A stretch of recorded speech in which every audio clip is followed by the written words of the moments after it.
ఏ దేవుడి శక్తినైనా మనం సందేహించవచ్చు, కానీ లలితాదేవి శక్తి పరాకాష్ఠ, ఇంకా పరాశక్తి పరాకాష్ఠ.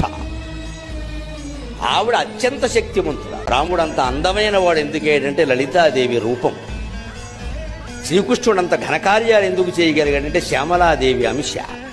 భగవంతుడు శ్రీకృష్ణుడు ఒక్కసారిగా కొద్ది సమయంలో 2-2.5 గంటల్లో అంత భగవద్గీత ఎందుకు చెప్పగలిగాడు తక్కువ సమయంలో అంటే శ్యామలాదేవి ఆయన్ని ఆవేశించింది. ఇప్పుడు భగవద్గీత చెప్పడానికి నువ్వే కారణం కదమ్మా అన్నాడు కాళిదాసు. అది కృష్ణుడు కూడా చెప్పాడు. తర్వాత ఎప్పుడో మళ్ళీ అర్జునుడు భగవద్గీత మళ్ళీ చెప్పమంటే ఏమైనా రికార్డా టైప్ రికార్డా అని అడిగాడు. ఒక మహాయోగ శక్తి నన్ను ఆవేశించి చెప్పానయ్యా, లేకపోతే నేనేమంటే చెప్పడానికి. ఆ మహాయోగ శక్తి శ్యామలాదేవి అని అశ్వమేధ పర్వంలో అర్జునుడు కృష్ణుడు చెబుతాడు. భారతం మొత్తం చదివితే తెలుస్తుంది.